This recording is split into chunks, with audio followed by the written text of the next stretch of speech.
শাশুড়ি আর ননাস এতটা খারাপ হতে পারে সেটা আমার জীবন কাহিনী না শুনলে বুঝতেই পারবেন না। আমার নাম রিয়া। আমরা 3 ভাই বোন।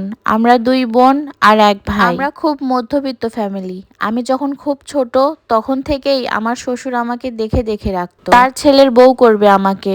আমার শ্বশুরের 2 মেয়ে 1 ছেলে। আমি যখন স্কুলে যাইতাম তখন আমার শ্বশুর রাস্তায় দাঁড়িয়ে থাকতো আমাকে একটা নজর দেখার জন্য। আমাদের বাড়ি থেকে তাদের বাড়িতে যেতে প্রায় 3-4 মিনিট সময় লাগতো। আমি ছোটবেলা থেকেই তার অনেক ইচ্ছা ছিল আমাকে তার বাড়ির বউ বানাবে। আমি ক্লাস 8-এ উঠলাম। আমাদের পাশের বাড়ির এলাকার একটা ছেলে আমাকে খুব পছন্দ করত। আমার শ্বশুরকে সে বলতেছে যে রিয়াকে তোমার ছেলে খুব পছন্দ করে, তুমি রিয়াদের বাড়িতে বলে দাও আমাদের কথা তো রিয়ার মা বাবা শুনবে না। আমার শ্বশুর ছিল এলাকার মাতব্বর। তার কথা শুনে আমার শ্বশুর তো অবাক, বলতেছে যে আমি ওই মেয়েকে চিনি, আমি ওই মেয়েকে ছোটবেলা থেকেই দেখে দেখে রেখেছি, আমি ওই মেয়েকে আমার ছেলের বউ বানাবো। আমার শ্বশুর হঠাৎ একদিন আমাদের বাড়িতে চলে আসে। আমার দাদার সাথে তার খুব মিল ছিল। আমার দাদাকে বলতেছে আপনার নাতি রিয়াকে আমার ছেলের বউ করতে চায়। আমার দাদা তো এক কথায় রাজি। আমার দাদা এসে বাবা মাকে কথাটা বলল। আমার বাবা মা তো কেউ রাজি হলো না। রাজি না হওয়ারও একটা কারণ আছে। ওই ছেলেরা 3 ভাই বোন। ছেলেটা সবার ছোট, তার বড় 2টা বোনও আছে। একটা বোনকে 3 জায়গায় বিয়ে দিয়েছে।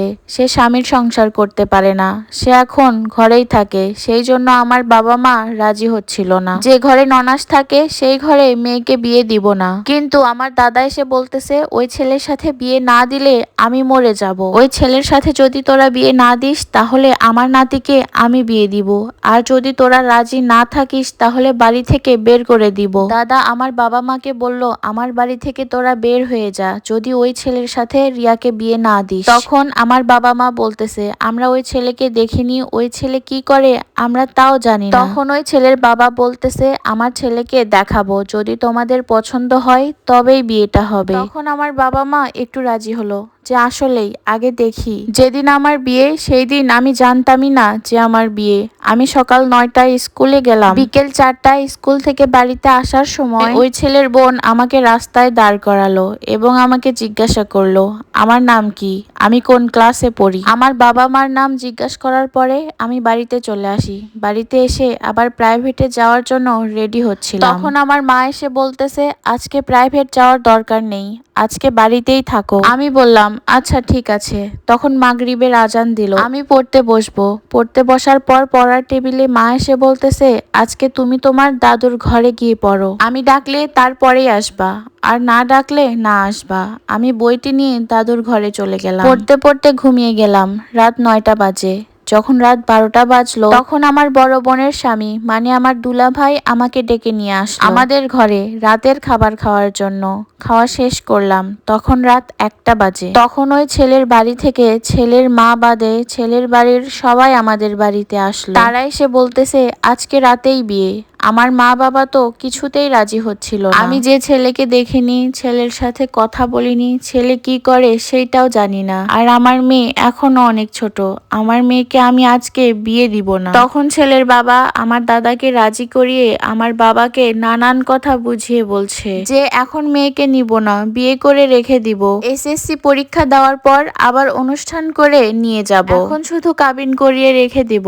তখন আমার বাবা মা কি আর করবে, তারা তো সবকিছু রেডি করেই নিয়ে আসছে। আর ওদের কথা ফেলানোর মতো না, ওরা আমাদের এলাকার গণমান্য ব্যক্তি। তারপর আমাদের বিয়ে হয়ে যায়। আমার বয়স ছিল 14 আর ওই ছেলের বয়স ছিল 16। আমরা দুইজনেই খুব ছোট, তাই আমাদের কাবিন পড়ানো হয়নি। খুব ছোট করে শুধু হুজুর দিয়ে বিয়েটা পড়ানো হয়েছিল। খাতা কাগজে লিখিত করা হলো 3,20,000 টাকা কাবিন। আমি এখন পড়াশোনা করব। এসএসসি দেওয়ার পর ছেলে মেয়ে যখন বড় হবে তখন অনুষ্ঠান করে নিয়ে যাব। বিয়ে পড়ানোর পর তারা আবার বলতেছে ছেলেকে একা নিয়ে যাওয়া যাবে না, আজকে মেয়েকে দাও কালকে আবার দিয়ে যাব। আমার বাবা মা তো কিছুতেই রাজি হচ্ছিল না। কথা তো এটা ছিল না, কথা ছিল যে মেয়ে যখন বড় হবে এসএসসি পরীক্ষার পর মেয়েকে নিয়ে যাবেন। এখন কেন মেয়েকে দেব? তারপর রাগারাগি শেষ হলে ওরা বুঝিয়ে বলে আমাকে তাদের বাড়িতে নিয়ে গেল। কিন্তু আমি তখনও জানি না আমার কার সাথে বিয়ে হয়েছে, কে আমার স্বামী। আমি তো তখন খুব ছোট ছিলাম, আমি তখন কিছুই বুঝতাম না স্বামী কি সংসার কি। আমি আমার শাশুড়ির সাথে শুয়ে পড়লাম, সেও তার বন্ধুদের সাথে শুইতে গেল। আমি রাতেও তার মুখটা ভালো করে দেখিনি, যে কে আমার স্বামী, কার সাথে আমার বিয়ে হলো। সকালবেলা ঘুম থেকে উঠে ব্রাশ করার সময় দেখি ওই ছেলেটা রাস্তা দিয়ে হেঁটে বাড়িতে আসতেছে। আমিও বিয়ের আগে ওই ছেলেকে অনেকটাই পছন্দ করতাম, কিন্তু এইটা জানতাম না যে ওই ছেলের বাড়ি এখানেই, ওর সাথেই আমার বিয়ে হয়েছে। এইটা জানতাম যে ওই ছেলের বাড়ি আমাদের এলাকাতেই। পরের দিন সকালবেলা তার সাথে আমাকে রুমে দেওয়া হলো কথা বলার জন্য। আমি তো তাকে দেখে অবাক, ওই ছেলে এখানে কি করে? ওই যে বিয়ে বাড়িতে কিছু ভাবিরা থাকে না, তারা বলতেছে তোমরা তো রাতে দুইজন দুইজনকে দেখোনি, এখন তোমরা দুইজনকে দেখো এবং কথাও বলে নাও। তখন ওই ছেলে মানে আমার স্বামী আমাকে জিজ্ঞাসা করলো তোমার নাম কি? আমি বললাম আপনি আমার নাম না শুনে আমাকে বিয়ে করে ফেলেছেন। তখন ওই ছেলে বলতেছে আমার বিয়ের কথা আমার বাড়ি থেকে কেউ আমাকে জানায়নি, বাড়ি থেকে শুধু আমাকে বলেছে তাড়াতাড়ি ছুটি নিয়ে বাসায় চলে আসতে।